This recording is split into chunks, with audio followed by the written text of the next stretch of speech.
नमस्कार दर्शक बंधु आमे काली सामाजिक स्तरीकरण संक्रांत रे आलोचना आरंभ करथिले। आज से संबंध रे पुणी अधिक आगेवा। काली आमे चुंबक रे मु खाली मने पके दूची जे सामाजिक स्तरीकरण समस्त समाज रे समग्र विश्वर सबु समाज रे देखा देता है। कौन सी समाज नाही जोटी लोकमानक भितरे विषमता न थाए। कौन सी ना कौन सी कारण प्रत्येक समाज रे किछि ना किछि लोक मानकु तल ऊपर उच्च नीच मध्यवित्त एभली भाव सजा जाए। एटा अनेक समय समाजर प्रकारगत आवश्यकता रखी करा जाई थाए। से संक्रांत रे आमे काली डिस्कस करिछे जे एटा गोटे ऐतिहासिक काल प्राग ऐतिहासिक काल रे केवल कौन सी स्तरीकरण व्यवस्था नथिला। समस्ते समान थिले, शिकार करुथिले, फलमूल आहरण करुथिले, जहाँ आसुथिला समस्ते बांटी खाउथिले एवं कौन सी प्रकार व्यक्तिगत मालिकाना नथिला। केवल जड़े दलपति रहे तारी निर्देश रे एमाने शिकार करती बा फलमूल संग्रह करी जाती, आसिले समस्ते बांटी खाती एवं समस्त संपत्ति सेठिकार पोखरी गछ आंब तोटा जमीबाड़ी सबुटा सामूहिक मालिकाना अर्थात समग्र गाँव सबू लोक माने समस्त आदिवासी समुदाय ताको उपभोग करेंगे, किंतु केही किणा बिका करि परिबेनी कि कहि परिबेनी एइटा मो घर एइटा मो बाड़ी बा परवर्ती काल रे तांको पुओ नाके रखि परिबे नाही। एइटा थिला व्यवस्था। तापरे प्रिमिटिव कम्युनिज्म रु जेतले आस्ते आस्ते समाज टेक्नोलॉजिकल एडवांस सहित शिल्प उद्योगर विकास सहित क्रमे क्रमे जो विवर्तनवादी प्रक्रिया जो धारा नहीं आस्ते आस्ते समाज रे विभक्तिकरण आरंभ होला। उच्च नीच क्रमर सृष्टि होला एवं जो बायोलॉजिकल इनइक्वालिटी थिला सेतेबेले केवल आदिम समाज रे जने बलुआ लोक बलशाली लोक से सम्मानित होता, जड़े भल माछ धरे सी सम्मानित होता, बा जड़े लोकर मैजिशियन से जादू बहुक विद्या जानी तार सम्मान भिन्न प्रकार था, बा जी समन किछिटा भूत प्रेत गुणी गारेड़ी पूजा पाठ करे तार मध्य गोटे भिन्न प्रकार सम्मान था। केवल व्यक्तिगत दक्षता उपरे डिपेंड करता, किंतु ता परवर्ती काल रे आस्ते आस्ते जेतेबेले दास सभ्यता आसला दासत्वर प्रथा सेतेबेले मोड ऑफ प्रोडक्शन रे परिवर्तन हला। दास एवं दास मानकर प्रभु एमती दुईटा भाग होता। तापरे आसिला आमे पूर्व डिस्कस करिछे चाष सभ्यता सेतेबेले दले लोक जमी मालिक आउ दले हेले भाग चाषी। तापरे पुणी जेतेबेले शिल्प सभ्यता आसी औद्योगिक विकास घटी मेसीन कल कारखाना सृष्टि होती सेतेबेले दले लोक हेले कल कारखानार मालिक तांको पाखे रहा पुंजी से माने पुंजी खटे जमी कल कारखाना ये सब किणिले एवं सेथेरे श्रमिक मानक नियोजित करी मजूरी तांको दे जेते अतिरिक्त मूल्य जेते लाभांश निजे ग्रहण करथिले। एई भली भाबरे आमे काली डिस्कस करिचे। आमे परवर्ती अध्याय को आसुचे एठी आमे देखिबा एई जो सामाजिक स्तरीकरण बायोलॉजिकल इनइक्वालिटी नु inequality on the base of biology बा फिजिकल इनइक्वालिटी केवल थिला आदिम समाज क्षेत्र अन्य कौन सी प्रकार स्तरीकरण व्यवस्था नथिला, जाति प्रथा नथिला बा श्रेणी व्यवस्था नथिला, किंतु परवर्ती काल रे जिमती मिडेवाल यूरोप रे आसीची एस्टेट सिस्टम भारत रे आसीची जाति प्रथा शिल्प सभ्यता रे आसिला श्रेणी सिस्टम एगुडा किभली सृष्टि होला एवं तार आधार कौन से संक्रांत रे आमे चुंबक रे एठी आलोचना करिबा। Other basis of social stratification भितरे गोटे होची एज। काली आमे कहउतिले बयस गोटे बयस क्रम। सपोजिंग प्रत्येक व्यक्ति जन्मरु किछि वर्ष बाल्य अवस्था 6 वर्ष कि 12 वर्ष कि जो समाज जे पर्यंत से गोटे एज ग्रुप रे रहिले से एज ग्रुप रे से गोटे स्तर रे विभक्त होइछन से माने कोन करि परिबे ତାଙ୍କୁ କିଭଳି ଲାଳନ ପାଳନ କରାଯିବ, ତାଙ୍କର ଦାୟିତ୍ୱ କିଭଳି ନିଆଯିବ ଏବଂ ଆଫ୍ଟର ସେମାନଙ୍କର ଗୋଟେ ବୟସ ପରେ 12 ବର୍ଷ ବା କୌଣସି ଗୋଟେ ପରେ ତାଙ୍କର ସାର୍କମସିଜନ ବା ବ୍ରତ ପ୍ରଣୟନ ଭଳି ଇନିସିଏସନ ସେରିମନି କରାଯାଏ ଭାରତରେ ଯୋଉଟା ଥାଏ ବ୍ରାହ୍ମଣ ଆଉ କ୍ଷତ୍ରିୟମାନଙ୍କ ଭିତରେ। ତାପରେ ସେମାନେ ଆଉ ଗୋଟେ ଏଜ୍ ଗ୍ରୁପକୁ ଯାଆନ୍ତି। ସେଥିରେ ଏଜ୍ ଗ୍ରୁପରେ 20 ଜଣ ହେଇପାରନ୍ତି, 30 ଜଣ ହେଇପାରନ୍ତି ବା ସେ ସମାଜର 50 ଜଣ ବି ହେଇପାରନ୍ତି। ସେମାନଙ୍କର ବିଭିନ୍ନ ଅଧିକାର ରହିଥାଏ, ସେମାନଙ୍କର ବିଭିନ୍ନ ଦାୟିତ୍ୱ ବି ରହିଥାଏ, କ'ଣ କରିବେ ଏବଂ କି ପ୍ରକାର ଅଧିକାର ପାଇବେ। ତେଣୁ ଇଏ ଗୋଟେ ହେଲା ଏଜ୍ ସେଟ୍ ଏବଂ ଏଇ ଏଜ୍ ସେଟ୍ଟା ଷ୍ଟାଟିକ୍ ନୁହେଁ। 12 ବର୍ଷ ପରେ ସେ ଆଉ ଗୋଟେ ଏଜ୍ ସେଟ୍‌କୁ ଗତି କରିଥାନ୍ତି। ଇଟ୍ ଡାଇନାମିକ୍ କନସେପ୍ଟ। ସେମିତି 12 ବର୍ଷରୁ ସପୋଜିଂ 21 ବର୍ଷ କି କେତେ ପରେ, କୈଶୋର ପରେ, ସପୋଜିଂ 19 ବର୍ଷ ପରେ ପୁଣି ଯୁବକ ଅବସ୍ଥାକୁ ଆସିଥାନ୍ତି। ତାପରେ ମ୍ୟାଚ୍ୟୁଅର ଷ୍ଟେଜ୍ ଗୋଟେ ଆସିଲେ, ତାପରେ ବୃଦ୍ଧାବସ୍ଥାକୁ ଆସିଲେ। ତେଣୁ ସେଇ ସବୁ ସମାଜରେ ବୟସକୁ ଭିତ୍ତି କରି ଅନେକ ଗୁଡ଼ିଏ ଅଧିକାର, ସମ୍ମାନ ଏସବୁ ବିଭକ୍ତ କରାଯାଉଥିଲା। ବୟସ୍କ ବ୍ୟକ୍ତିମାନଙ୍କୁ ସେଠି ସମ୍ମାନ କରାଯାଏ ଏବଂ ସେମାନଙ୍କ ପରାମର୍ଶ ନିଆଯାଏ। ଶିଶୁମାନଙ୍କୁ ସେଠି ଯତ୍ନ ନିଆଯାଏ, ଯଥେଷ୍ଟ ପରିମାଣର ସ୍ନେହ, ଆଦର ଏବଂ ସେମାନଙ୍କର ସମସ୍ତ ଦାୟିତ୍ୱ ସମାଜ ଗ୍ରହଣ କରିଥାଏ। ଏଇଟା ହେଲା ଏଜ୍ ସେଟ୍ ବା ବୟସ ଭିତ୍ତିକ ସ୍ତରୀକରଣ ବ୍ୟବସ୍ଥା। ଏଇଟା ପ୍ରତ୍ୟେକ ବ୍ୟକ୍ତିର ଗୋଟେ ବୟସ ବର୍ଗ ପର୍ଯ୍ୟନ୍ତ ସେ ସେଇ ବର୍ଗରେ ରହିଥାଏ, ତାପରେ ସେ ପୁଣି ଆଉ ଗୋଟେ ବୟସ ବର୍ଗ ବା କ୍ୟାଟେଗୋରିକୁ ଯାଇଥାଏ। ତାପରେ ଆସୁଛି ରେସ୍। ଆମେ କାଲି ମଧ୍ୟ ଟିକେ ଚୁମ୍ବକରେ କହିଥିଲେ ରେସ୍ କ'ଣ ପ୍ରଜାତି। ପ୍ରଜାତି କହିଲେ ଆମେ କ'ଣ ବୁଝୁଛେ ନା ଏଇଟା ହେଉଛି it is a biological concept. ଏଇଟା ମୁଖ୍ୟତଃ ଆମର ଜୈବିକ ଅର୍ଥାତ୍ ଶାରୀରିକ ଗଠନ ଉପରେ ନିର୍ଭର କରେ। ଯେମିତିକି କଲର ଅଫ୍ ଦି ସ୍କିନ୍, ତମ ରଙ୍ଗ କଳା କି ଧଳା, ଟାଇପ୍ ଅଫ୍ ହେୟାର, ତମର କିଭଳି କୁଞ୍ଚୁକୁଞ୍ଚିଆ ବାଳ କି ଡାଁସା ବାଳ କି ଲମ୍ବା ଲମ୍ବା ଷ୍ଟ୍ରେଟ୍ ହେୟାର ଇତ୍ୟାଦି। ତାପରେ ଫେସିଆଲ ଫିଚର, ତମ ମୁହଁର ଆକୃତି, ଲମ୍ବା ମୁହଁ କି ଗୋଲ ମୁହଁ କି ନାକ ସାର୍ପ ନାକ କି ଚେପା ନାକ, ଆଖି ମିଞ୍ଜି ମିଞ୍ଜି ଭିତରକୁ ପଶି ଯାଇଥାଏ କି ଆଖି ପ୍ରମିନେଣ୍ଟ। ଯେମିତି ନାଗାମାନଙ୍କର ଟାଁସିଆ ବାଳ ଥାଏ, ସେମାନେ ସବୁବେଳେ ଆଖି ଗୁଡ଼ା ମିଞ୍ଜି ମିଞ୍ଜି ବେଶୀ ସମୟ ସେ ଷ୍ଟ୍ରେଟ୍ ଚାହିଁପାରନ୍ତି ନାହିଁ।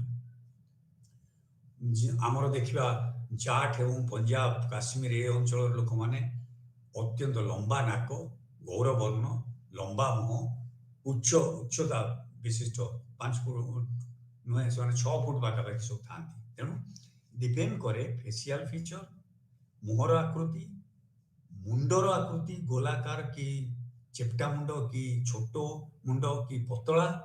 ଦେନ୍ ଆମେ ଦେଖିବା ଯେ এই ସବୁ ଯୋଉ ଉଚ୍ଚତା, ଶରୀର ଗଠନ ମୋଟା କି ପତଳା, ଯେମିତି ନିଗ୍ରୋ ଆମେ ଯେଉଁମାନଙ୍କୁ କହୁଛେ ସେମାନେ ସ୍ୱଳ୍ପ ଉଚ୍ଚତା ବିଶିଷ୍ଟ, ତାଙ୍କର ନାକ ପ୍ରାୟ ଚେପ୍ଟା ଥାଏ, ରଙ୍ଗ ଦେହର ରଙ୍ଗ କଳା ଏଇଭଳି। ସେମିତି ଆମେ ଯେଉଁ ମଙ୍ଗୋଲଏଡ୍ ଯେଉଁମାନଙ୍କୁ କହୁଛେ, ଆମର ଉତ୍ତର ପୂର୍ବ ଅଞ୍ଚଳରେ ଅଛି ନାଗା, ଖାସି, ଗାରୋ ଇତ୍ୟାଦି, ସେମାନେ ସମସ୍ତେ ହଳଦିଆ ରଙ୍ଗ ଗୋରା ପ୍ରାୟ ହେଇଥାନ୍ତି, ମୁହଁ ପ୍ରାୟ ଚେପା ଥାଏ, ତାଙ୍କର ଫ୍ଲାଟ୍ ଫେସ୍ଡ ଏବଂ ଡାଁସା ବାଳ ଥାଏ। ଏଇଭଳି ଭାବରେ ଶରୀରର ଗଠନ, ଦେହର ରଙ୍ଗ ଏସବୁକୁ ନେଇକି ରେସ୍ କି କୋଉ ପ୍ରଜାତିର ସାରା ପୃଥିବୀରେ ଏଭଳି ବର୍ଗୀକରଣ ରହିଛି। ଆମ ଭାରତରେ ବିଏସ୍ ଗୁହା ଇତ୍ୟାଦି ସେମାନେ ମଧ୍ୟ ବର୍ଗୀକରଣ କରିଥିଲେ, କୋଉମାନେ 6 କୋଉମାନେ 4 ଏଭଳି ଭାବରେ ବର୍ଗୀକରଣ କରିଥିଲେ।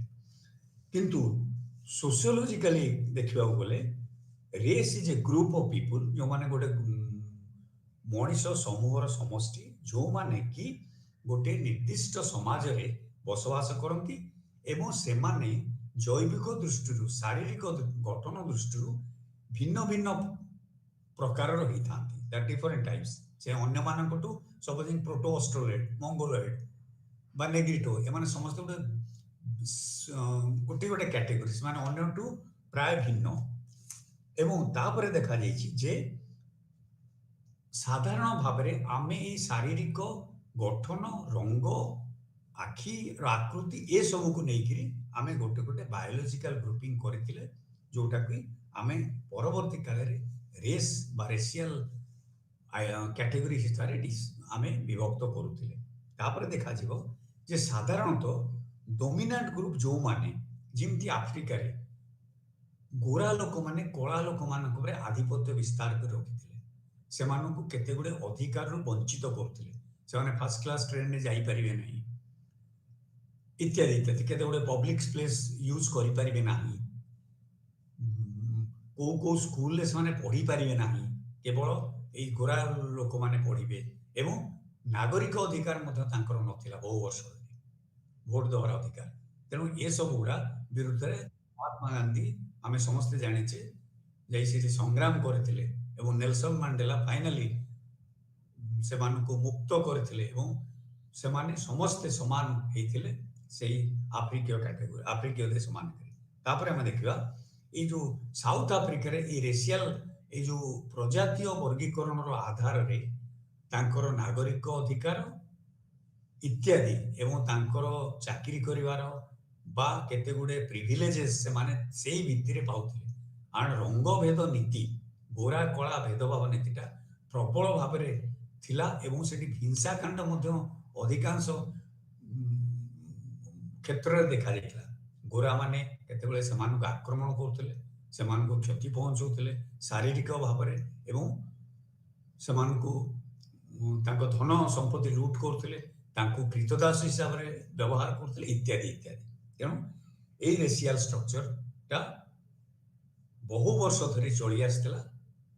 तापर देखा गला जे सोशियोलॉजिस्ट एवं एंथ्रोपोलॉजिस्ट माने परवर्ती काल रे जो माने रिसर्च कले सेमानकर कहवा कथा जे प्योर रेस बोली किछि नाही विशुद्ध प्रजाति गोटे किछि नाही। सबु समय रे माइग्रेशन एते थिला अफ्रिकार लोक केतले चाइना बा इंडिया रे पहुंचती। तेणु रेशियल ए जो माइग्रेशन फल रे इंटर मैरेजेस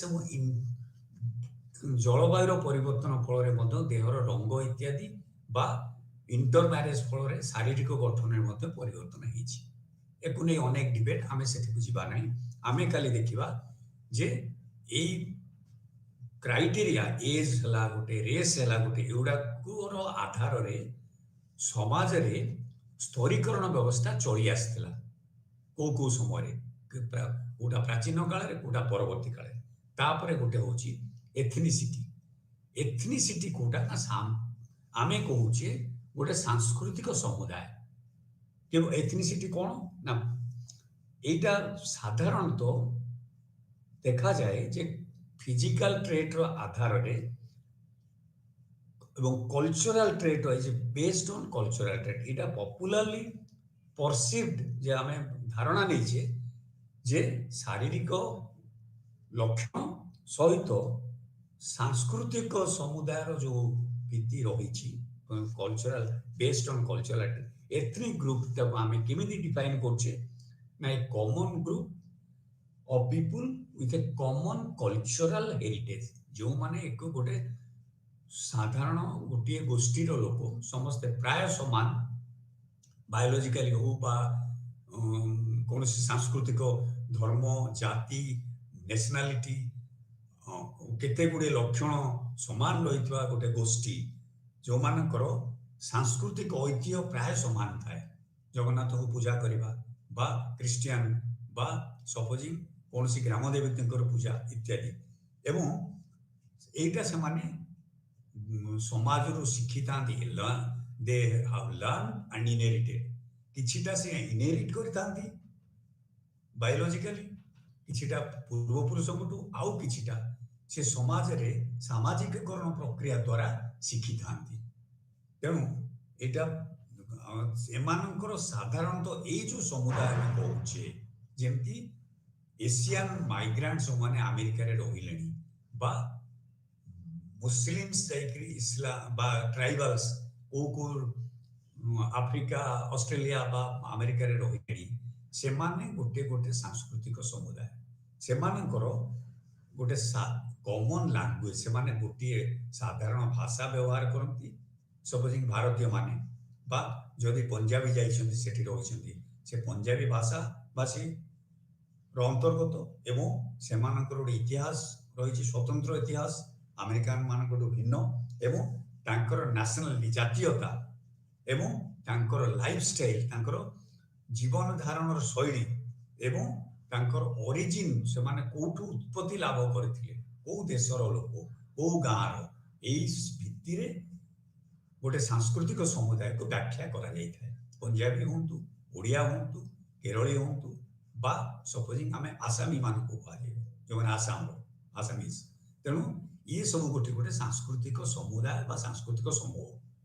ଏମାନଙ୍କୁ ଆମେ ତାଙ୍କର ଭାଷା, ତାଙ୍କ ସଂସ୍କୃତି, ତାଙ୍କ ଅରିଜିନ୍, ତାଙ୍କ ଜାତୀୟତାରୁ ଆମେ ସ୍ପଷ୍ଟ ରୂପେ ବାରି ହେଇଯିବେ, ସେମାନେ ଆମେ ଜାଣିପାରିବା।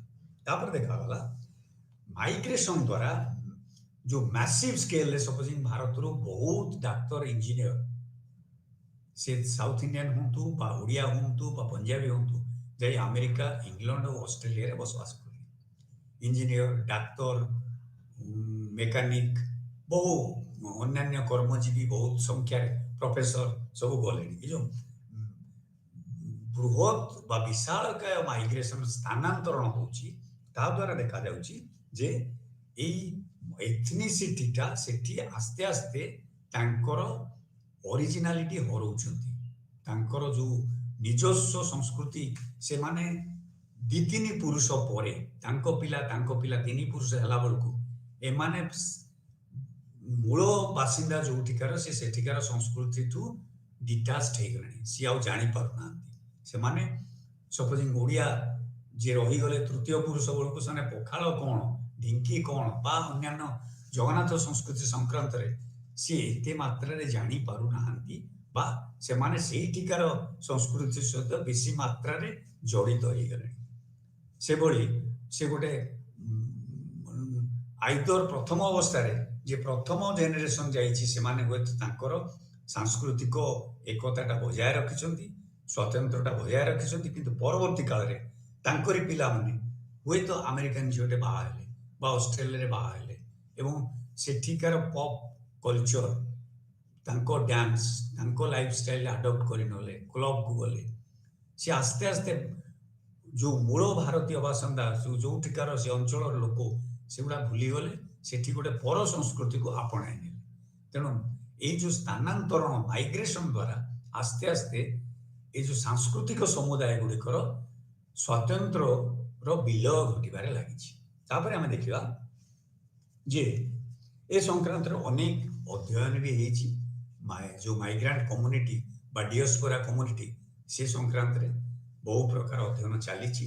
तेणु आम देखा प्रथम अवस्था जे एथनिसिटी गोटे सांस्कृतिक समुदायर किछिटा स्वतंत्र रही है, भाषा, ऐतिह्य एवं तांकर ओरिजिन एवं तांकर जीवन यात्रार प्रणाली एटा को आधार करिकरी आमे जानी परिबा। एवं कौनसी गोटे समाज रे अमेरिका रे जे भली भाबरे भारतीय मानक प्रति नाकटेका मध्य रही ए प्रकार एथनिक बा सपोजिंग पाकिस्तानी मानक प्रति, बिकॉज से देखि पारंती तांको रंग बा तांको कथावार्ता बा तांको वेशभूषा से जानी पारंती एमाने आम देशर लोक नुहंती, एमाने गोटे भिन्न समुदायर लोक एवं सेमाने विभिन्न प्रकार भेदभाव रो शिकार मध्य करिथांती बा सेमाने हेइथांती। तापरे आउ गोटे होची स्तरीकरण आधार होची सेक्स बा आमर जो लिंग को आधार करी आमे दुईटा वर्ग साधारणतः शारीरिक पार्थक्य जोटा थाए जन्मरू पुरुष बा स्त्री बा पुओ एवं झियो भितर किछिटा शारीरिक लक्षणर भिन्नता रही थाए। सेठी देखिबा जे सेही शारीरिक लक्षणर भिन्नता आस्ते आस्ते समाज रे से माने सामाजिकीकरण प्रक्रिया भितर तांको भिन्न भिन्न भूमिका रे अवतारणा हबा पई दिया जाए। गोटे झियो को सिखा जाए तू रोसई करिवु, तू जोर से कथावार्ता हबुनी, तू घर करना शिखिबु एवं एई सामाजिकीकरण प्रक्रिया भितर ही जेंडर रो कंस्ट्रक्शन हेई थाए। सेक्स दृष्टि देखिले फिजिकल एट्रिब्यूट भिन्न हेई पारे, किंतु शारीरिक लक्षण जो से कोटा करें न करें एमती कौन बाछ विचार नाला आदिम काल समस्ते सबू काम करें परवर्ती काल में जो प्राइवेट प्रॉपर्टी आसी डिविजन ऑफ लेबर आसी से आस्ते आस्ते प्रॉपर्टी राइटा जो पैट्रियार्किकली डिसाइडेड है पितृतंत्र अभ्युदय घटिला से समय जितेबाला संपत्तिर अधिकार नारी मानकर रहिला नाही झील मान रहिला नाही स्वामी ही संपत्तिर अधिकारी से एमानंकु गोटे द्वितीय श्रेणी नागरिक हिसाब गणागला सेकेंड सेक्स जन्मरू कहीं झील पुओ जन्म नहीं था केवल शारीरिक गठन दृष्टि भिन्नता रही है किंतु दक्षता बा टेस्ट टेम्परामेंट यहीटा कहीं जन्मरू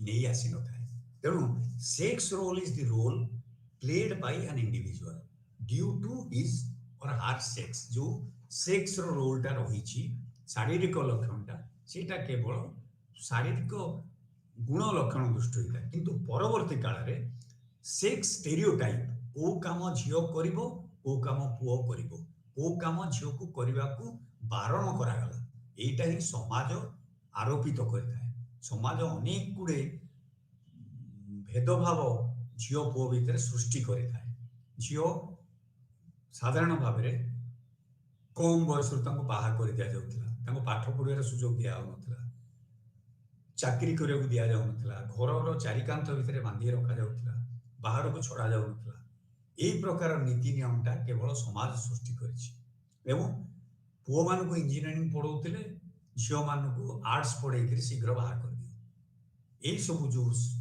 भेदभावटा समाज सृष्टि करता तेणु एनाटॉमिकल डिफरेंसेस टाको बहु वर्ष धरी एटा को इमोशनल और इंटेलेक्चुअल कैपेसिटी रो डिफरेंसेस बारे गणा जाउतला किंतु ता भूल एवं फिजिकल एबिलिटी रो डिफरेंसेस जोटा कि बायोलॉजिकल थ्योरिस्ट माने मुर्डो केरिका कहउतिले जे नारी माने केते गुडे काम करबा पई सक्षम नुहंती से माने फिजिकली लेस कैपेबल दान मेन एटा भूल प्रमाणित होईछि आज जुगरे देखा जाइछि नारी माने सबु काम इंटेलेक्चुअली कहा जाऊ शारीरिक दृष्टि कहा जाऊ मध्य सामर्थ्य रहिछि केवल तांको समाज ए लिंग भेद बा कोनसी प्रकार बाछ विचार द्वारा चापी रखिथिला एबे जेतेले सुजोग पाइछंती से बेस्ट पायलट हे परछंती बेस्ट डॉक्टर इवन आमर प्रेसिडेंट वर्तमान महिला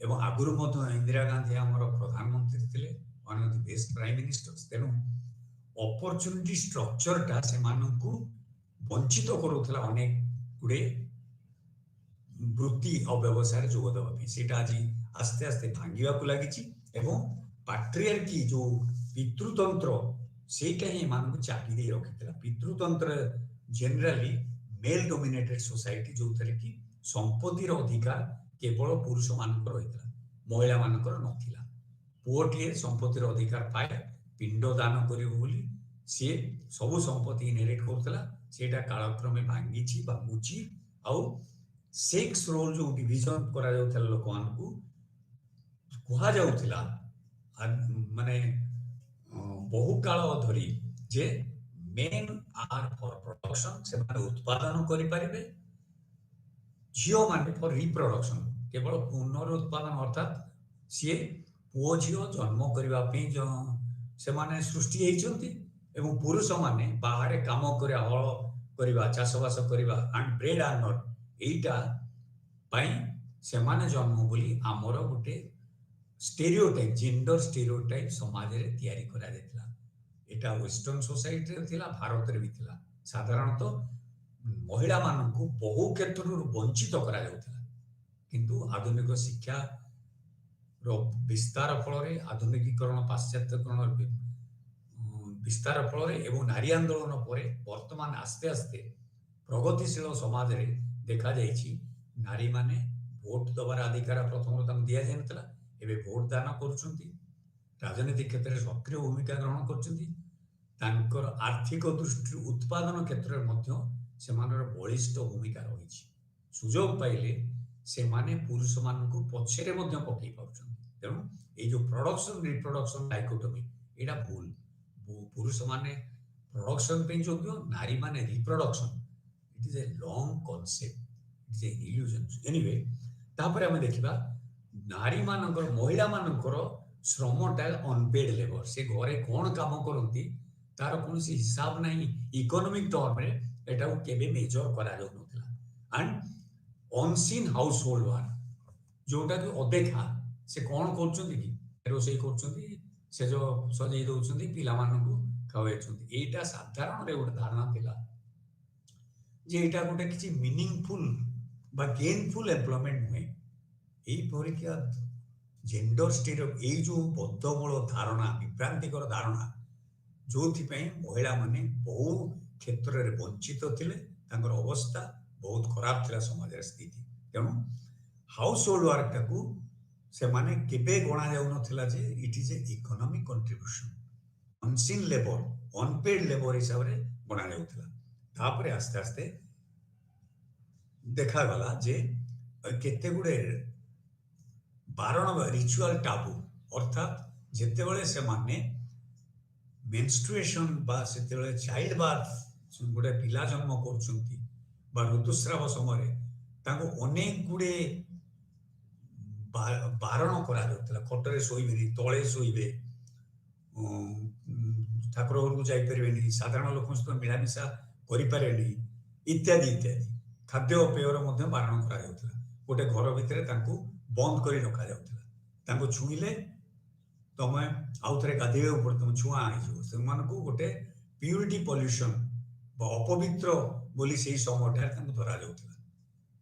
ତ ଏଇଭଳି ଭାବରେ, କିଭଳି ଭାବରେ ଅମାନବୀୟ ଭାବରେ ସେମାନଙ୍କ ପ୍ରତି ବ୍ୟବହାର କରାଯାଉଥିଲା, ଯୋଉଟା କି ସମାଜ ଦ୍ୱାରା କନଷ୍ଟ୍ରକ୍ଟ କରାଯାଇଥିଲା। ଏବଂ ଏଇଟାକୁ ମଣିଷର ବାୟୋଲୋଜି ସହିତ ଲିଙ୍କ କରୁଥିଲେ ଯେ ନାଇଁ, ଶାରୀରିକ ଦୃଷ୍ଟିରୁ ଆନାଟୋମି ବିକେମ୍ ଦି ଡେଷ୍ଟିନି। ତାଙ୍କର ଯେହେତୁ ଶାରୀରିକ ଦୃଷ୍ଟିରୁ ସେମାନେ ଭିନ୍ନ, ଅର୍ଥାତ୍ ଅନେକ କ୍ଷେତ୍ରରେ କୁହାଯାଉଥିଲା ଯେ ମେଲ୍ ଫିମେଲ ଆର୍ କ୍ୟାଷ୍ଟ୍ରେଟେଡ୍ ମେଲ୍, ଯୋଉଟା କି ସାଇକୋଆନାଲିଷ୍ଟ ଥିଓରି ଫ୍ରଏଡଙ୍କ ଭଳି ଲୋକ ମଧ୍ୟ ସେ ସମୟରେ ଅବତାରଣା କରୁଥିଲେ ଯେ ତାଙ୍କର ଗୋଟେ ଜେଲସି ସବୁବେଳେ ରହିବ ପୁରୁଷକୁ ଦେଖିକିରି। ଏଟା ଆକ୍ଚୁଆଲି ଏଟା କନଷ୍ଟ୍ରକ୍ଟ କରାଯାଇଥିଲା, ଏଟା ସତ ନୁହେଁ। ତା ଉପରେ ବହୁତ ଆଲୋଚନା, ତର୍ଜମା ସବୁ ହଉଛି। ଆଉ ଟାଲକଟ ପାର୍ସନଙ୍କ ଭଳି ଲୋକ କହୁଥିଲେ ଯେ, ସେ କହୁଥିଲେ ଓମେନ୍ ହାଭ୍ ଏକ୍ସପ୍ରେସିଭ ରୋଲ ଏବଂ ମେନ୍ ହାଭ୍ ଇନ୍ଷ୍ଟ୍ରୁମେଣ୍ଟାଲ ରୋଲ। ଏମାନେ ନିଜକୁ ଏକ୍ସପ୍ରେସିଭ ରୋଲ, ଅର୍ଥାତ୍ ଗୋଟେ ପ୍ରକାର ସମାଜରେ ସେମାନେ ନିଜେ କେତେ ଗୁଡେ ପରିଭାଷିତ, ନିଜକୁ ଗୋଟେ ଏକ୍ସପ୍ରେସ କଲା ଭଳି ରୋଲରେ ରହୁଥିଲେ। ରୋଷେଇ କରିବେ, ହସି ହସି କଥା କହିବେ ଇତ୍ୟାଦି। ପୁରୁଷମାନେ ଇନଷ୍ଟ୍ରୁମେଣ୍ଟାଲ, ଯୋଉଟାକି ସେମାନେ ଖାଦ୍ୟ ଆହରଣକାରୀ ଏବଂ ସମାଜ ପାଇଁ ସେମାନେ ଗୁରୁତ୍ୱପୂର୍ଣ୍ଣ ଭୂମିକା ଗ୍ରହଣ କରନ୍ତି, ପରିବାର ପାଇଁ ଏବଂ ସମାଜ ପାଇଁ। এইଭଳି ଧାରଣା ରଖାଯାଇଥିଲା। ମହିଳାମାନେ କେବଳ ଗୀତ ଗାଇବେ, ପୁରାଣ ପଢିବେ, ହସି ହସି କଥା କହିବେ, ରୋଷେଇବାସ କରିବେ, এইଭଳି ଭାବରେ ଦେଖାଯାଇଥିଲା। ତେଣୁ ଏଗୁଡା ସବୁ ଅନେକ ଗୁଡେ ଏମିତି ବଦ୍ଧମୂଳ ମିଛ ଧାରଣା ବା ବଦ୍ଧମୂଳ ବିଭ୍ରାନ୍ତିକର ଧାରଣା ଦେଇ ଏମାନେ ଗତି କରୁଥିଲେ। ତାପରେ ଦୁର୍ଖାଇଙ୍କ ମତରେ ସିଏ କହୁଥିଲେ ଯେ ପ୍ରିମିଟିଭ ସୋସାଇଟି, ଆଦିମ ସମାଜରେ ମହିଳାମାନେ ପ୍ରାୟ ଷ୍ଟ୍ରେଂଥ ଆଉ ଇଣ୍ଟେଲିଜେନ୍ସ ଦୃଷ୍ଟିରୁ ପ୍ରାୟତଃ ସମାନ ଥିଲେ। ସେମାନଙ୍କର କିଛି ପାର୍ଥକ୍ୟ ନଥିଲା। ଅର୍ଥାତ୍ ଗୋଟିଏ ଆଦିବାସୀ ମହିଳା କାଠ ବି ହାଣିପାରେ, ମାଇନ୍ସରେ ବି କାମ କରିପାରେ, ଜଙ୍ଗଲରେ ମଧ୍ୟ ଯାଇକିରି ଶିକାର ବେଳେ ସାହାଯ୍ୟ କରୁଥିଲା ଇତ୍ୟାଦି, ଧନୁତୀର ଚଲେଇ ପାରେ, ଚାଷବାସ ବି କରିପାରୁଥିଲା। ତେଣୁ ଆଦିମ ସମାଜରେ ସାଧାରଣ ଭାବେ ମୋର ଅର୍ ଲେସ୍ ସେମାନେ ସମାନ ସାମର୍ଥ୍ୟ ଏବଂ ସମାନ ସାମାଜିକ ପ୍ରସ୍ଥିତିର ଅଧିକାରିଣୀ ଥିଲେ। ତା ପରବର୍ତ୍ତୀ କାଳରେ ଏଟା ଭାଙ୍ଗିଛି, ଯେତେବେଳେ ଆସ୍ତେ ଆସ୍ତେ ସେମାନେ ଷ୍ଟ୍ରେଂଥ ଆଉ ଇଣ୍ଟେଲିଜେନ୍ସ ଦୃଷ୍ଟିରୁ କୌଣସି ମତେ କମ୍ ନଥିଲେ, ତାଙ୍କର ଉଣା ନଥିଲା ବୋଲି ଦୁର୍ଖାଇମ ମତ ପ୍ରକାଶ କରିଛନ୍ତି। ଏଇଟା ଆଦିମ ସମାଜ ପର୍ଯ୍ୟନ୍ତ ଥିଲା। ଯେତେବେଳେ ଆସ୍ତେ ଆସ୍ତେ ସଭ୍ୟତା ଆଉ ସମାଜର ବିକାଶ ଘଟିଲା, ସେଇ ଇଭଲ୍ୟୁସନାରୀ ପ୍ରୋସେସରେ ଆସ୍ତେ ଆସ୍ତେ ଦେଖାଗଲା ନୂଆ ପ୍ରକାରର ପ୍ରଥା ପରମ୍ପରା ସବୁ ଏମାନେ डेभलप समाजर बड़ पढ़ना माने डेभलप कले एवं सेमानंकु आस्ते आस्ते वीकर सेक्स हिसाब से ट्रीट कर दुर्बल शारीरिक दृष्टि दुर्बल एवं सामर्थ्य दृष्टि दुर्बल एवं बुद्धि विद्या दृष्टि दुर्बल बोली तांकु मिछरे बा तांकु एई भली भाबरे माने व्यवहार तांको प्रति करागला तांकु भेदभावर शिकार करिया से माने बाध्य होते तेणु एई भली भाबरे एईटा केवल जेंडर सोशलाइजेशन द्वारा ही संभव होइतला जन्मरू समस्त समान भावे जन्म होइतले किंतु परवर्ती काल रे जेतेबेले से परिवार रे स्कूल कॉलेज रे पाठ पढ़िले कौन सी चाकरी क्षेत्र में जॉइन कले से यही प्रकार भेदभावर शिकार हेले बा जेंडर स्टेरियोटाइप जेंडर सोशलाइजेशन जो भली भाव में घरे झील पिला सॉरी कुंडे कचुली दिगला पिंक ड्रेस पिंधिया गोलापी गोलापी ड्रेस पिंधिया कहगला पुओ पिला को बंदूक इत्यादि दिगला पुओ पिला को ड्रेस मैसो ड्रेस पुओ पिला को गोटे अति अदम्य डोमिनाट गोटे हो झील पिला को लज्जाशीला सहनशीला हवा कहुँ युवा हूँ आमर समाजर लिंग भित्तिक सामाजिककरण द्वारा सृष्टि करा परिवार दायी स्कूल कॉलेज दायी स्कूल कॉलेज झील मानक सेग्रिगेट कर रखा जाउथला पुओ मानकर बेंच अलग धाड़ी अलग झील मानकर अलग साधारण भाव में धराउथला पुओ माने मैथमेटिक्स रे प्रवीण से झील मान गणित कर आसबनी झील मैंने केवल भाषा साहित्य रे प्रवीण था ये गोटे अनेक बद्धमूल धारणा थिला एनीवे ये सबू जेंडर स्टेरियोटाइप एवं जेंडर सोशलाइजेशन रो ही रिजल्ट थिला तेणु आस्ते आस्ते वोमेन मानकू पैसिव रोल को नियागला एवं एक्टिव रोल करबा पई समाज रे दिया जाय नथिला एई गुडा होची हम एज सेक्स रेस एथनिसिटी केते गुडे आधार रे समाज रे स्तरीकरण व्यवस्था सृष्टि हेइथिला तापरे आमे आसीबा विभिन्न सिद्धांत आमे वर्तमान पर्यंत आलोचना कले जे स्तरीकरण कौन स्तरीकरण केमती आदिम काल रही एवं स्तरीकरण आधार कौन स्तरीकरण जो किभली भाव आदिम काल आधुनिक समाज पर्यंत primitive society slave society feudal society बा मॉडर्न इंडस्ट्रियल सोसाइटी ये सबुरे केमिति केमिति थिला से सब संक्रांत रे आमे प्राथमिक आलोचना कले वर्तमान आमे आसीबा स्तरीकरण संक्रांत रे जो विचारक माने जो प्रकार सिद्धांत सब प्रदान करिसथि मुख्यतः तीनोटी सिद्धांत ए संक्रांत रे देखा जाए गोटे होची कार्ल मार्क्स सिद्धांत जोटा कि कॉन्फ्लिक्ट थ्योरी आमे देखा जाए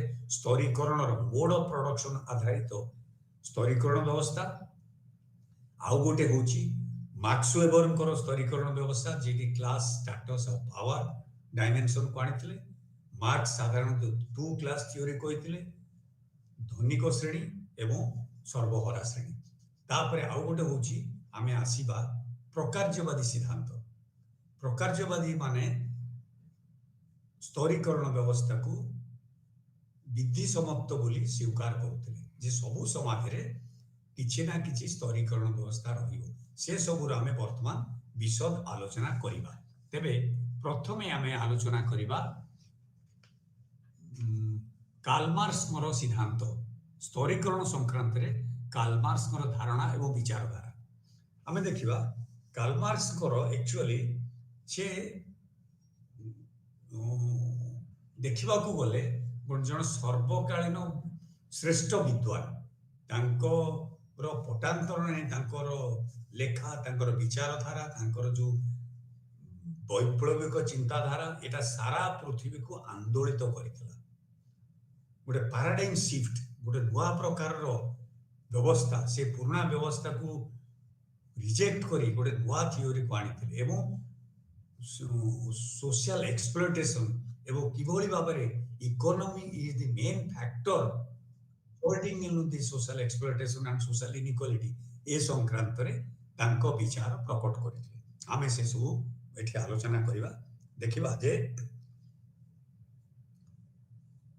कालमार्स कहरे सोशल स्ट्रैटिफिकेशन होची तांको सिद्धांतर मुख्य आधार central to his social stratification was central in his analysis तांको समस्त जे एई जो स्तरीकरण व्यवस्थाटा समाज रे रही थिला ताकू से क्रिटिसाइज करथिले एवं सबु बही रे से एई सामाजिक विषम वैषम्य सामाजिक असमानता विरुद्ध रे स्वर उत्तोलन करथिले एवं तांको मतरे साम्यवादी समाज रे एई प्रकार मनुष्य मनुष्य भितर पार्थक्य रहिबो नाही सामाजिक असमानतार दूर घटिबो एनीवे आमे एठी आस्ते एटाको विशद भावे आलोचना करिबा एथे देखा जाइछि जे मार्क्स करो स्तरीकरण संक्रांत रे से हिस्टोरिकल मैटेरियलिज्म अर्थात ऐतिहासिक वस्तुवाद सिद्धांत ए माध्यम रे ऐतिहासिक वस्तुवाद हिस्टोरिकल मैटेरियलिज्म ऐतिहासिक वस्तुवादी चिंताधारा माध्यम रे से प्रकाश करछन्ती तांको थियोरी जो हिस्टोरिकल मैटेरियलिज्म एवं dialectical materialism Dialectical materialism is the method द्वंद्ववादी वस्तुवाद द्वंद्ववादी सिद्धांत वस्तुवाद एवं सेई बेसिस रे किभଳି इतिहासर विवर्तनटाको से बुझेइथिले बा से ताको विचार विमर्श प्रदान करथिले सेइटा ही आमे एठी आलोचना करिबा तांकर कहिबा कथा होची इतिहासर प्रथम उपादान होची जीवंत मनुष्यर स्थिति एठी इंग्रजी रे कहते premise of history was the existence of living human beings समाजर मुख्य स्रोत मुख्य आधार बा मुख्य भित्ति कोन एक्चुअली होची जीवंत मनुष्य माने एंड से माने तांकर जो physical organisation of human society जोटा हमें देखुची एंड जो रिलेशंस गुड़ा मनुष्य नेचर सहित दैट इज इंपोर्टेंट प्रेडिकामेंट बा इंपोर्टेंट वस्तु जोटा को से देखैथिले जे मनुष्य आदिम काल प्रकृति सहित निर्भरशील थिला एवं से एठी देखैछंती both human being and animals are all dependent on nature तांको भितर फरकटा से देखिले मनुष्य गोटे प्राणी जे कि प्रकृति को बदले दी पारे बा से निजर उत्पादन क्षमता बलरे से टेक्नोलॉजी बा साइंस को यूज करी से देखे कोन से सब दिन गरम हला से एसी रो उद्भावन कला लुगा सफा करे भी से बाहर कला लुगा सफा मेसिन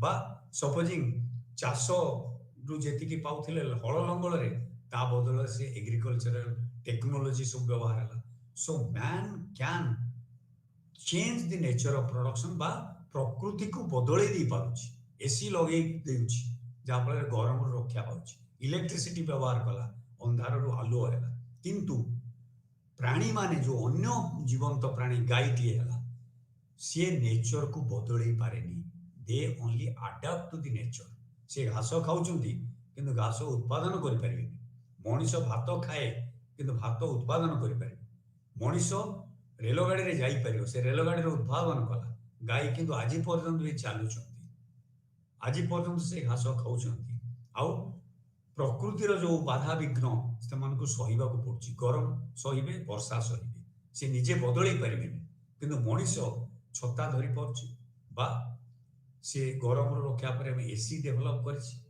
इत्यादि एवं पानी स्रोत को बंधे देकरी जलसेचन करिकरी से खाद्य उत्पादन करि पड़ुछि किंतु अन्य गाय बा अन्य जो जीवन लिविंग एनिमल से माने एटा करि पर दे ओनली अडाप्ट से प्रकृति सहित निजको खाप खोई चलती से बदल पारे पृथ्वी उत्तप्त हेले अधिकांश गाई हुए तो मरीजे किंतु पृथ्वी उत्तप्त हेले मनुष्य एसी बा अन्य किछि बाहर करी बंची जाई पारिबो. So the difference between human beings and all living animal is man can invent, man can change nature, किंतु other living beings like cow or monkeys or donkeys, they only adapt, they cannot change. से either survive करे नहले मरी जिवे, perish करिवे. एई भଳି man can be distinguished from animal. କାହିଁକି ନା ମଣିଷର consciousness ଅଛି, ସଚେତନତା ଅଛି, ବୁଦ୍ଧିବିଦ୍ୟା ଅଛି, ଇଣ୍ଟେଲେକ୍ଟ ଅଛି, ସେ ଧର୍ମ ସଂକ୍ରାନ୍ତରେ ଚିନ୍ତା କରିପାରୁଛି, ସେ ଇକୋନୋମିକ ଅର୍ଗାନାଇଜେସନ ସୃଷ୍ଟି କରିଛି, ସେ ଶିକ୍ଷା ବ୍ୟବସ୍ଥାର ସୃଷ୍ଟି କରିଛି, ବିକାଶ ଘଟେଇଛି ଇତ୍ୟାଦି ଇତ୍ୟାଦି. ଉତ୍ପାଦନ କ୍ଷେତ୍ରରେ ଅନେକ ପରିବର୍ତ୍ତନ ଆଣିପାରିଛି, ବିଜ୍ଞାନ ପ୍ରଯୁକ୍ତି ବିଦ୍ୟାରେ ବୈପ୍ଳବିକ ପରିବର୍ତ୍ତନ ଆଣିଛି. କିନ୍ତୁ ଗାଈ ବା ଅନ୍ୟମାନେ ସେ କଥା বা ডঙ্কিজ বা অন্য আনিমলস করিপারে না, বা হাতিটিଏ ସେ କରିପାରୁନି, ଫଳରେ ମଣିଷ ବସତିକୁ ଆସିକିରି ଭାତ ଡାଲି ବା ଯାହା ଅଛି ଖାଇଯାଉଛି ଇତ୍ୟାଦି. ତେଣୁ ଏଇଭଳି ଭାବରେ ଦେଖିଲେ ଆନିମଲ ଆଉ ହ୍ୟୁମାନ ବିଙ୍ଗସକୁ ସେ ପ୍ରଥମେ ଡିଷ୍ଟିଂଗୁଇଶ କରିଛନ୍ତି ଏଇ ବେସିସରେ. ମଣିଷ ନେଚରକୁ ଚେଞ୍ଜ କରିପାରୁଛି, ତାର କମ୍ଫର୍ଟ ପାଇଁ ସେ ଅନେକ କିଛି ଉଦ୍ଭାବନ କରୁଛି, ଆବିଷ୍କାର କରୁଛି, କିନ୍ତୁ ଗାଈ ଗୋରୁ ବା ଅନ୍ୟ ପଶୁ ପକ୍ଷୀ ମାନେ ସେଟା କରିପାରନ୍ତିନି. ସେ କେବଳ ନେଚରକୁ ଖାପ ଖୁଇ ଚଳନ୍ତି, ନହେଲେ ମରି ହଜି ଯାଆନ୍ତି. ସର୍ଭାଇଭାଲ ଅଫ ଦି ଫିଟେଷ୍ଟ ଏଇଟା ଚାଲି ଆସିଥିଲା. ତାପରେ ସେ କହୁଛନ୍ତି ପ୍ରଡକ୍ସନ ପ୍ରୋସେସ ହଉଛି ହ୍ୟୁମାନ ବିଙ୍ଗର ଐତିହାସିକ ଦୃଷ୍ଟିରୁ first thing, human beings first scientific thing ହଉଛି ହ୍ୟୁମାନ ବିଙ୍ଗ ଯେତେବେଳେ ମଣିଷ ମାନେ ପ୍ରଥମେ ଖାଦ୍ୟ ଉତ୍ପାଦନ କରିପାରିଲେ. ପ୍ରଡକ୍ସନ ଯୋଉଟା ସେମାନେ ନିଜର ଖାଦ୍ୟ ନିଜେ ଉତ୍ପାଦନ କଲେ, first scientific invention of humankind. ଏବଂ ହ୍ୟୁମାନ ବିଙ୍ଗ ସେମାନେ ଦେଖିଲେ they are subsisted through hunting or food. ଆଦିମ କାଳରେ ସେ କେବଳ ଫଳମୂଳ ସଂଗ୍ରହ କରିବା ବା ଶିକାର କରିବା ଦ୍ୱାରା ଜୀବନଯାପନ କରୁଥିଲେ ବା ପଶୁଚାରଣ କରି. କିନ୍ତୁ ତାପରେ सोसाइटी ସେମାନେ ଆସ୍ତେ ସେମାନଙ୍କର ମିନିମମ୍ ନିଡ୍ସ କେବଳ ସର୍ଭାଇଭାଲ ନିଡ୍ସ, କେବଳ ବଞ୍ଚି ରହିବା ପାଇଁ ଯେତିକି ଆବଶ୍ୟକ ସେତିକି ସେମାନେ ପାଇଯାଉଥିଲେ ନେଚରରୁ, ବା ସେତିକି ଉତ୍ପାଦନ ପୋଡୁ ଚାଷ ଇତ୍ୟାଦି କରି ଚଳୁଥିଲେ. ଅଧିକା ତାଙ୍କର ବିକ୍ରି କରିବା ପାଇଁ ବି ବଳକା ଉତ୍ପାଦନ ନଥିଲା. ସବୁଗୁଡା ଆଣିଲେ, ଖାଇଲେ ଏବଂ ପେରିସେବଲ କମୋଡିଟି, ଶିକାରଟା ଯାହା କଲେ ଆଜି ଯଦି ନ ଖାଇଲେ କାଲିକି ପଚିଯିବ, ଫଳମୂଳ ଯାହା ଆଣିଲେ ବେଶୀ ଦିନ ରହିପାରିବ ନାହିଁ. ସେମାନଙ୍କ ପାଖରେ ଫ୍ରିଜ ବା ଅନ୍ୟ ସଂଗ୍ରହ କରି ରଖିବାର, ସଞ୍ଚୟ କରିବାର କୌଣସି ପ୍ରକାର ଜ୍ଞାନ ବିଜ୍ଞାନ କୌଶଳ ନଥିଲା, ସଞ୍ଚୟ ଜ୍ଞାନ ବି ନଥିଲା. ତେଣୁ ସେମାନେ କେବଳ ବଞ୍ଚି ରହିବା ପାଇଁ ଯେତିକି ଆବଶ୍ୟକ ସେତିକି ନେଚରରୁ, ପ୍ରକୃତିରୁ ଆହରଣ କରି ଚଳି ଯାଉଥିଲେ. ତାପରେ ଆସ୍ତେ ଆସ୍ତେ ସେ ଶିଖିଲା ଚାଷ କରି ସରପ୍ଲସ୍ ଖାଦ୍ୟଶସ୍ୟ ଯେତିକି ଦରକାର ତାଠୁ ଅଧିକା ଉତ୍ପାଦନ କରିପାରିଲା. ଏବଂ ଏଗ୍ରିକଲଚରରୁ ସେମାନେ କରିବା ସମୟରେ ଚାଷ ସଭ୍ୟତା ଯେତେବେଳେ ପରିବର୍ତ୍ତିତ ହେଲେ ଆଉ ଯାଯାବର ଜୀବନ ଆବଶ୍ୟକ ହେଲାନି. ଏଠୁ ଫଳମୂଳ ସରିଗଲେ ବା ପଶୁ ସରିଗଲେ ଶିକାର ପାଇଁ ବା ଅନ୍ୟ ଜାଗାକୁ ଯେଭଳି ତାଙ୍କୁ ଯିବାକୁ ପଡୁଥିଲା, ଆଉ ସେଇଟାର ଆବଶ୍ୟକତା ହେଲା ନାହିଁ. ସେମାନେ କୌଣସି ଗୋଟିଏ ଜାଗାରେ ନିଜକୁ ନିଜେ ଦଳ ବାନ୍ଧି ରହି ସେଇ ଜାଗାରେ ଚାଷବାସ କରି କୃଷି ଉତ୍ପାଦନ କରି ସେମାନେ ବଞ୍ଚି ପାରିଲେ, ଯାଯାବର ଜୀବନରୁ ମୁକ୍ତି ପାଇଥିଲେ. ଏବଂ ଯୋଉ ପ୍ରକୃତିର ଯୋଉ ଭଗାରିଜ, ମାନେ ଯୋଉ ପ୍ରକାର ଅସହ୍ୟ ଯନ୍ତ୍ରଣା, ସେଥିରୁ ମୁକ୍ତି ପାଇଲେ, ଘର ଛପର କଲେ, ଘର ତିଆରି କଲେ, କୋଠା ଘର କଲେ ଇତ୍ୟାଦି. ତେଣୁ ତାପରେ ଥିଲା ଯେ କମ୍ୟୁନିଟି ପ୍ରଡକ୍ସନ ଯୋଉଟା ଥିଲା, ସେ ଆସ୍ତେ ଆସ୍ତେ ସେଇଟା ଆସ୍ତେ ଦେଖାଗଲା ଯେ ତାଙ୍କର ରିକ୍ୱାରମେଣ୍ଟ ବି ବଢିଲା, ସେମାନେ ଗାଡି ଘୋଡା ଚଢିବାକୁ ଆରମ୍ଭ କଲେ ଏବଂ ସେ ଅନୁସାରେ ସେମାନେ ବିଭିନ୍ନ ପ୍ରକାର ଆବିଷ୍କାର ଉଦ୍ଭାବନ ବ୍ୟବସ୍ଥା ଭିତରୁ ଗଲେ. Man is a thinking animal ଆଜ ୱେଲ ଆଜ ହି ଇନଭେଣ୍ଟସ ମେନି ଥିଙ୍ଗସ. ଇଏରୁ ବାହାରି ତାପରେ ଦେଖାଗଲା ଫୁଡ ପ୍ରଡକ୍ସନ. ପ୍ରଥମ ସେମାନେ ଖାଦ୍ୟ ଉତ୍ପାଦନ ଗୋଟିଏ ଜାଗାରୁ କରି ସେମାନେ ଯେତିକି ପାଇଲେ ବହୁତ କିଛି ପାଇଲେ ଏବଂ ସମସ୍ତେ ଆଉ କେବଳ ଖାଦ୍ୟ ଉତ୍ପାଦନରେ ନିୟୋଜିତ ହେବା ଦରକାର ପଡ଼ିଲାନି. किए लुगा तैयारी करे लगिले, किए अलंकार तैयारी लगिले, किए बढ़ई काम लगिले इत्यादि। तेणु फूड क्लोथ्स एंड शेल्टर जोटा प्राथमिक आवश्यकता सेटा को मीट करि पारिले गोटे जगार रही एवं आस्ते आस्ते विभिन्न वर्गर बा विभिन्न कामधंदा करुवा लोक मानकर विकास घटिला, जो मान की स्पेशलाइज कले गोटे वृत्ति उपरे। तापर देखा हला से माने फूड प्रोडक्शन इते अधिक हला जे सेथि पई से माने बिक्री बटा करि पारि किछि अर्थ उपार्जन करी से माने भलरे बंचिबा को आरंभ कले। तापर देखा गला जे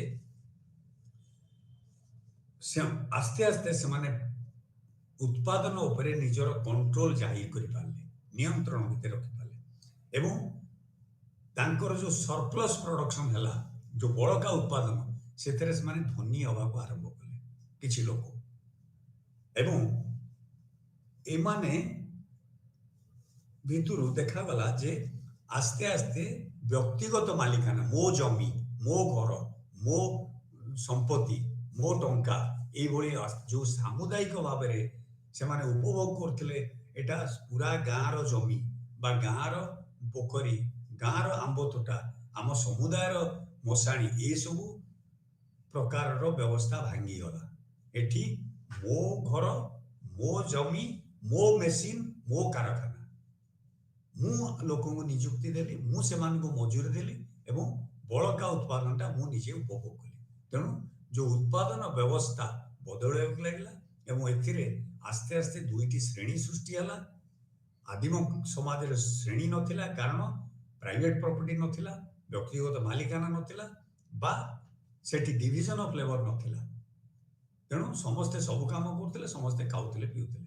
आस्ते आस्ते स्लेव सोसाइटी रु आरंभ होला श्रेणी व्यवस्था। मार्क्स कहवा अनुसार स्लेव ओनर्स एंड स्लेव्स से भाव में जिते जमीदारी प्रथा आसिला सेते देखागला जमीदार एवं भाग चाषी दीटा क्लास आमे देखिले एवं डिविजन ऑफ लेबर रो विकास घटिला।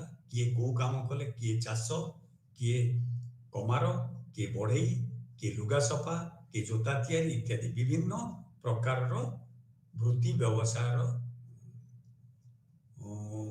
अभ्युदय घटिला, विकास घटिला एवं से विभिन्न वर्ग शिल्पी, कारीगर, पेंटर इत्यादि ए सब सृष्टि होता।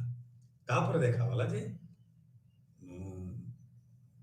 जो प्राइवेट प्रॉपर्टी आसिला से आस्ते आस्ते सृष्टि है दले रूलिंग क्लास आउ दले सब्जेक्ट क्लास। किछि लोक सबु प्रकार धन संपत्तिर मालिक हला परे सेमानकर प्रतिपत्ति और क्षमता बढ़िला। धन जो से बलशाली हेले समाज रे आर्थिक दृष्टि बलशाली एवं से माने अन्य मान को नियोजित कले एवं हजार हजार संख्यार जेतेबेले अनएम्प्लॉयड लेबर रही सेमानंकु एमाने खूब कम पारिश्रमिक निजुक्ति देकरी निजर लाभांश बढ़ी चलते। यही व्यवस्था फल देखा गला जे गोटे डोमिनेंट क्लास आउ गोटे डोमिनेटेड क्लास एवं साधारण भाव में यही जो माने रहिले बुर्जुआ बा जो माने रहिले मालिक गोष्ठी से माने गोटे पॉलिटिकल सिस्टम गोटे रिलीजन एवं जो शिक्षा व्यवस्था एभली सृष्टि कले जोटा कि तांकु सोहेला। ये जो आदर्श विचारधारा को नहीं कैपिटलिस्ट सोसाइटी दृष्टि रहिबो सेही प्रकार शिक्षा दियागला। सेही प्रकार धर्म व्यवस्था जे तुम भाग्य लिखा है तेणु तुम श्रमिक भाग्य बदल को चेष्टा कर ना एवं तमे काम कर एवं तमे विप्लव कर ना ये भली अनेक चिंताधारा तांको मध्य सृष्टि करा। तापर आमे आसीबा मार्क्स मतरे श्रेणी क्या कहुए श्रेणी अर्थ कौन तांकर कहवा कथा। मार्क्स कहले जे साधारणतः श्रेणी कहले आमे बुझू दुईटा श्रेणी रही टू मेन स्ट्राटा सबु समाज रे एटा रही थाए तांको मतरे जे दीटा मुख्य ग्रुप बा समुदाय रहउतिले। गोटे होची रूलिंग क्लास जोटा कि होचेंती आपनकर आमे देखिबा से शासक वर्ग आउ दल हेले सब्जेक्ट क्लास बा प्रजा जो माने तांको अधीन रे रहउतिले ଏବଂ ରୁଲିଂ କ୍ଲାସ୍ ଆମେ ଯୋଉଟା କହୁଛେ ବା ଶାସକ ବର୍ଗ ସେମାନଙ୍କର କ୍ଷମତା କିଭଳି ଭାବେ ଥିଲା ନା ସେମାନେ ଉତ୍ପାଦନର ଯୋଉ ସାଧନ ସପୋଜିଂ ଖଣି ଖାଦାନ ଜମି ବାଡ଼ି ଜଙ୍ଗଲ ଉପରେ ମିନ୍ସ ଅଫ ପ୍ରଡକ୍ସନ ଉପରେ ୟାଙ୍କର ଓନରସିପ ବା ମାଲିକାନା ରହିଲା। ସେମାନେ କିଣି ପାରିଲେ, ଜମି କିଣିଲେ, ମେସିନ୍ କିଣିଲେ, କଳକାରଖାନା କିଣିଲେ। ତେଣୁ ସେମାନେ ହେଲେ ମାଲିକ ଗୋଷ୍ଠୀ। ତେଣୁ ଆରି ଫଳରେ ତାଙ୍କର ଆସ୍ତେ ଆସ୍ତେ କ୍ଷମତା ବି ସମାଜରେ ବଢିଲା। ରାଜନୈତିକ କ୍ଷମତା କୁହନ୍ତୁ ବା ଆର୍ଥିକ କ୍ଷମତା କୁହନ୍ତୁ, ଏଇ ଆର୍ଥିକ କ୍ଷମତାକୁ ନେଇ ସେ ରାଜନୀତି କ୍ଷେତ୍ରରେ ମଧ୍ୟ ତାଙ୍କର କ୍ଷମତା ଓ ପ୍ରଭାବ ବିସ୍ତାର କରିବାକୁ ଲାଗିଲେ। ଏବଂ ଅଧୀନସ୍ଥ ବର୍ଗ ଯୋଉମାନେ ଶାସିତ ବର୍ଗ ସେମାନେ ବାଧ୍ୟ ହେଲେ ତାଙ୍କ ଉପରେ ନିର୍ଭର କରିବା ପାଇଁ। କାହିଁକି ନା ବଞ୍ଚିବା ପାଇଁ ସେମାନେ ତାଙ୍କ କଳକାରଖାନାରେ ଚାକିରି କରିବେ ଏବଂ ମଜୁରୀ ପାଇଲେ ବଞ୍ଚିବେ। ତେଣୁ ଯଦିଓ ତାଙ୍କ ଭିତରେ ବିରୋଧାଭାସ ଥିଲା, but both class need each other. ଶ୍ରମିକ ଶ୍ରେଣୀ ପୁଞ୍ଜିପତି ବା କଳକାରଖାନାର ମାଲିକମାନଙ୍କୁ ଛାଡ଼ିଲେ ଚଳିପାରିବେ ନାହିଁ। କଳକାରଖାନାର ମାଲିକମାନେ ମଧ୍ୟ ଶ୍ରମିକମାନଙ୍କୁ ବାଦ ଦେଲେ ଉତ୍ପାଦନ କରିପାରିବେ ନାହିଁ। ସୋ ଏଇ ଯୋଉ ପ୍ରକାର ବିରୋଧାଭାସ ଭିତରେ ତାଙ୍କ ଭିତରେ ୟୁନିଟି ରହିଲା, ୟୁନିଟି ଅଫ ଅପୋଜିଟ୍ସ। ଦିଟା ବିରୋଧୀ ଗୋଷ୍ଠୀ କିନ୍ତୁ କେହି କାହାକୁ ଛାଡ଼ିଲେ ଚଳିପାରିବେ ନାହିଁ। ଏଇଟା ଡାଇଲେକ୍ଟ୍ରିକାଲ ମ୍ୟାଟେରିଆଲିଜମ ମଧ୍ୟ ଗୋଟିଏ ନିୟମ। ତେଣୁ ତାପରେ ଦେଖାଗଲା ଯେ ସିଏ ଦେଖିଲେ millions of family, lakh lakh crore crore ସଂଖ୍ୟାର ଗୋଟେ ଇକୋନୋମିକ କଣ୍ଡିସନ ଭିତରେ ରହିଲେ, ସେମାନେ କେବଳ ଖାଇ ପିଇ ବଞ୍ଚିଲେ, ଶ୍ରମିକ ନିଜର ଶ୍ରମ ଦାନ କଲେ, କିନ୍ତୁ ତାଙ୍କର ସେ ଯୋଉ ସର୍ବହରା ବର୍ଗ ତାଙ୍କର କିଛି ରହିଲା ନାହିଁ ସମ୍ପତ୍ତି। ସାଇରନ୍ ବାଜିଲେ ଗଲେ, କାମ କଲେ, 8 ଘଣ୍ଟାରୁ ସେ ଆର୍ଲି କ୍ୟାପିଟାଲିଜମ 12 ଘଣ୍ଟା ବି କାମ କରୁଥିଲେ ଏବଂ ଫେରୁଥିଲେ। ଯେତିକି ମଜୁରୀ ପାଉଥିଲେ କେବଳ ଖାଇ ପିଇ ବଞ୍ଚିବା ଭିତରେ ସରୁଥିଲା। ଆଧୁନିକ କାଳରେ ସେଇ ବ୍ୟବସ୍ଥା ନାହିଁ। ବର୍ତ୍ତମାନ ଶ୍ରମିକମାନେ ବହୁ ମାତ୍ରାରେ ବହୁ ପ୍ରକାର ପ୍ରିଭିଲେଜ ପାଉଛନ୍ତି ଏବଂ ଦରମା ବା ମଜୁରୀ ଦୃଷ୍ଟିରୁ ବହୁତ ଭଲରେ ଅଛନ୍ତି। ସେ କଥା ଡାରେଣ୍ଡ ଇତ୍ୟାଦି ବିଚାରକ ମାନେ ସେ ସଂକ୍ରାନ୍ତରେ ମାର୍କ୍ସଙ୍କୁ ସମାଲୋଚନା ବେଳେ କହିଛନ୍ତି। ସେଗୁଡ଼ା ଆମେ ଆସିବା ଆମର ଏଇ ୟୁନିଟର ଶେଷ ବେଳକୁ। ତେଣୁ ଏଇଠି ହେଲା ମାର୍କ୍ସ କହିବା ଅନୁସାରେ ଦିଟାକ ଶ୍ରେଣୀ ହୋଷ୍ଟାଇଲ ଟୁ ଇଚ୍ ଅଦର। କାହିଁକି? କ୍ଲାସ ଇଣ୍ଟରେଷ୍ଟ ଭିନ୍ନ ଧରଣ। ଏମାନଙ୍କର ହେଲା କେତେ କମ ମଜୁରୀ ଦବୁ, କେତେ ବେଶୀ ଲାଭ ପାଇବୁ। ଶ୍ରମିକ ମାନଙ୍କର ହେଲା କେତେ ମାତ୍ରାରେ ଆମେ ଶୋଷିତ ହଉଛୁ, ଆମେ କାହିଁକି ଏ ଲାଭାଂଶରୁ ବଞ୍ଚିତ ହଉଛୁ, କାହିଁକି ଆମ ଶ୍ରମର ଅତିରିକ୍ତ ମୂଲ୍ୟଟା ମାଲିକ ମାନେ ନେଉଛନ୍ତି। ତେଣୁ ସବୁବେଳେ ଗୋଟେ ପ୍ରକାର ଷ୍ଟ୍ରଗଲ, ମାର୍କ୍ସ କହିବା ଅନୁସାରେ class struggle results in society. ଗୋଟେ ସଂଘର୍ଷରୁ ପୁଣି ରକ୍ତପାତରୁ ପୁଣି ଗୋଟେ ନୂଆ ପ୍ରକାର ସମାଜ ଗଠିତ ହବ, ଯୋଉଟା କି ରଷିଆରେ ବା ଚାଇନାରେ ହେଇଥିଲା ତାଙ୍କ କହିବା ଅନୁସାରେ। ତାପରେ ଆମେ ଦେଖିବା ଯେ ମାର୍କ୍ସଙ୍କର ଦୃଷ୍ଟିକୋଣରେ ଆମେ ଦେଖିବା ଯୋଉ ସାମାଜିକ ସ୍ତରୀକରଣ, ସେଥିରେ ହଉଛି ଯେ ଫୋର୍ସେସ୍ ଅଫ ପ୍ରଡକ୍ସନ ହଉଛି ଯେ ରିଲେସନସିପଟା ଡିସାଇଡ ହେଇଥାଏ। ଫୋର୍ସେସ୍ ଉତ୍ପାଦନର ଯୋଉ ବଳ ବା ଶକ୍ତି, ତାକୁ relationship of production and forces of production ଦିଟା ମେନ୍ କ୍ୟାଟେଗୋରୀ, ଦିଟା ମେନ୍ ଆଧାର, ଯାହାକୁ ନିର୍ଭର କରି ସମାଜରେ ଦୁଇଟି ବର୍ଗ ବିଭାଜିତ ହୋଇଥାନ୍ତି। ସେ କହିବା ଅନୁସାରେ ଯେ class refers to the main strata of stratification system. ଗୋଟେ ଶ୍ରେଣୀ ହଉଛି ସ୍ତରୀକରଣର ମୁଖ୍ୟ ଆଧାର ଏବଂ ତାଙ୍କ ମତରେ କ୍ଲାସ ହଉଛି, ସେ କେମିତି କ୍ଲାସକୁ ଡିଫାଇନ କଲେ ନା ଇଟ୍ କମ୍ପ୍ରାଇଜ ଟୁ ମେଜର ଗ୍ରୁପ୍ସ, ଦୁଇଟି ମୁଖ୍ୟ ସମୂହ ବା ମୁଖ୍ୟ ଗୋଷ୍ଠୀ। one of which control the means of production, ଅର୍ଥାৎ ଗୋଟିଏ ଗୋଷ୍ଠୀ ଉତ୍ପାଦନର ସମସ୍ତ ସାଧନ କୁ ନିୟନ୍ତ୍ରଣ କରନ୍ତି, ଖଣି ଖାଦାନ ହଉ, ପାଣି ହଉ, ଜମି ଜଙ୍ଗଲ ହଉ ଇତ୍ୟାଦି।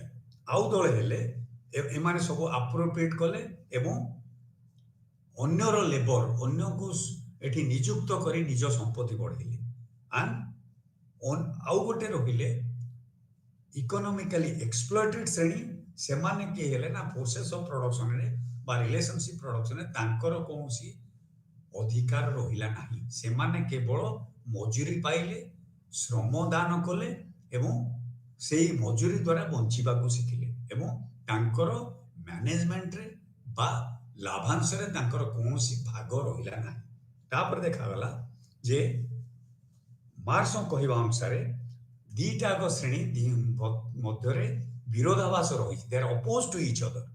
At the same time there is relationship of dependence. ମୁଁ ଯୋଉଟା କହୁଥିଲି, ଶ୍ରମିକମାନେ ପୁଞ୍ଜିପତିଙ୍କୁ ଛାଡ଼ି ଚଳିପାରିବେ ନାହିଁ ବା ପୁଞ୍ଜିପତି ବର୍ଗ ଶ୍ରମିକଙ୍କୁ ବାଦ ଦେଲେ ଉତ୍ପାଦନ ହେଇପାରିବ ନାହିଁ। Both need each other, both are dependent on each other. କେହି କାହାକୁ ଛାଡ଼ି ରହିପାରିବେନି।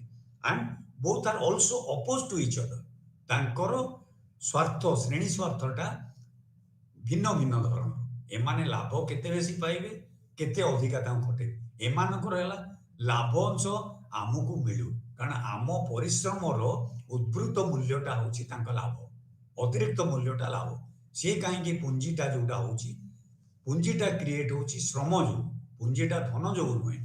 ଏଇଟା ହେଉଛି, ତେଣୁ ଏଇଥିପାଇଁ ବିରୋଧାଭାସ ମଧ୍ୟ ରହିଲା ଏବଂ ସେମାନଙ୍କର ଡିପେଣ୍ଡାନ୍ସ ବି ରହିଲା। ତେଣୁ କମ୍ୟୁନିଷ୍ଟ ମ୍ୟାନିଫେଷ୍ଟୋରେ ସେ କହିଥିଲେ ଯେ either to the history of all societies is the history of class struggle। ସେ କହିଲେ ସମାଜର ସମସ୍ତ ଶ୍ରେଣୀ, ସମସ୍ତ ସମାଜ, ହିଷ୍ଟ୍ରି ଅଫ୍ ଅଲ୍, ସବୁ ସମାଜର ଇତିହାସ is the history of class struggle, କେବଳ ଶ୍ରେଣୀ ସଂଘର୍ଷର ଇତିହାସ।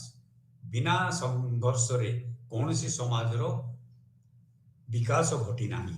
ସ୍ଲେଭ୍ ସୋସାଇଟିରୁ ଆଜି ପର୍ଯ୍ୟନ୍ତ କେବଳ ସଂଘର୍ଷ ଓ ରକ୍ତପାତ ଦ୍ୱାରା ହିଁ ବିକାଶ ଘଟିଛି ବୋଲି ତାଙ୍କର ମତ ଥିଲା। ଆଉ ତାଙ୍କ ମତରେ ଏଇ ଯୋଉ କ୍ଲାସ୍ କନଫ୍ଲିକ୍ଟଟା ହିଁ ରେଜଲ୍ଟ କରୁଥିଲା କ୍ଲାସ୍ କନସିୟସନେସରେ ଏବଂ କ୍ଲାସ୍ ଷ୍ଟ୍ରଗଲରେ। ଯେତେବେଳେ ଶ୍ରମିକମାନେ ବୁଝିପାରିବେ ଯେ ଆମେ ଗୋଟେ ଶ୍ରେଣୀ, ଆମେ ଏକ୍ସପ୍ଲଏଟେଡ୍ ହଉଛୁ, ଶୋଷିତ ହଉଛୁ, ଆମର ସମସ୍ତ ଶ୍ରମର ମୂଲ୍ୟଟା ଏମାନେ ନେଇଯାଉଛନ୍ତି ଏବଂ ଏମାନଙ୍କର ପୁଞ୍ଜି ବଢ଼ି ଚାଲିଛି, ଆମର ଶରୀର କ୍ଷତି ହେଇ ଚାଲିଛି।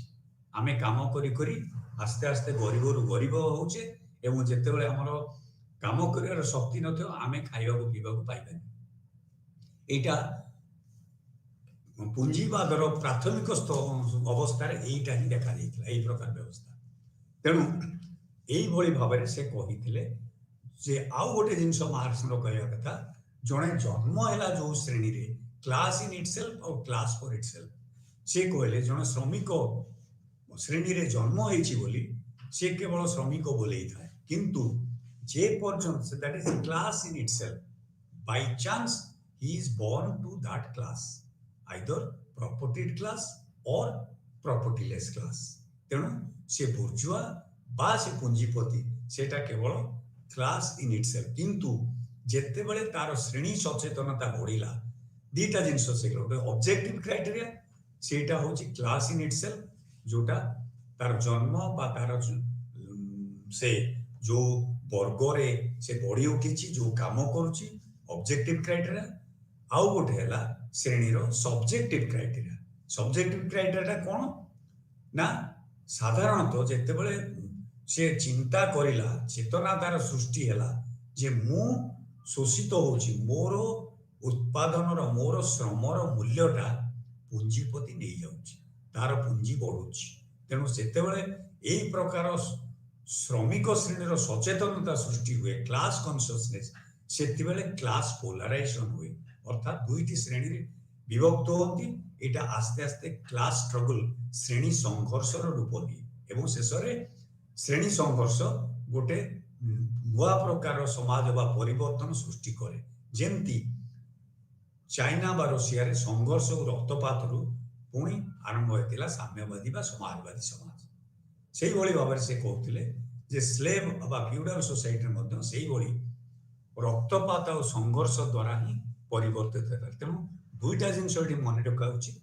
গোটে হচ্ছে ক্লাস ইন ইটসেল্ফ, জন্মরু সেমানে সেই শ্রেণীর বলি, কিন্তু আউ গোটে হচ্ছে ক্লাস ফর ইটসেল্ফ, আপে আপে সে শ্রেণী হয়ে যেতবে তাঙ্কর কনসিয়সনেসটা ডেভেলপ করিব। কিন্তু প্রথম অবস্থায় তাঙ্কর কনসিয়সনেস নাই, তাঙ্কর অর্গানাইজেশন নাই, তাঙ্কর সেই সংঘর্ষ করার মনোবৃত্তি নাই। যেতবে এই শ্রেণী ସଚେତନତାଟା ସୃଷ୍ଟି ହେଇଥାଏ, ସେତେବେଳେ ସଂଘର୍ଷ କରିବା ପାଇଁ ତାଙ୍କ ଭିତରେ ମନୋଭାବ ସୃଷ୍ଟି ହେଇଥାଏ। ମୁଁ ଭାବୁଛି ଆଜି ବୋଧେ ଆମର ସମୟ ଅତିବାହିତ ହେଇଗଲାଣି। ଆଜି ପାଇଁ ଆମେ ଏଇଠି ସମାପ୍ତ କରିବା। ପୁଣି ଆମେ କାଲି ପରଦିନ ଆମର ବୋଧେ ଶନିବାର ରବିବାର ହୁଏ ନାହିଁ। ଆମେ ପୁଣି ଆକୁ ଏଇ ଆଲୋଚନାକୁ ଅସମାପ୍ତ ଆଲୋଚନାକୁ ପୁଣି ଆରମ୍ଭ କରିବା ଆମର ପରବର୍ତ୍ତୀ ଅଧ୍ୟାୟରେ। ତେଣୁ ଆଜି ପାଇଁ ମୁଁ ସମସ୍ତଙ୍କଠୁ ବିଦାୟ ନେଉଛି ଏବଂ ଧନ୍ୟବାଦ ସମସ୍ତେ ଯେଉଁମାନେ ଏଠି ଉପସ୍ଥିତ ରହିଛନ୍ତି ସେମାନଙ୍କୁ ନିକଟରେ ମୁଁ କୃତଜ୍ଞ।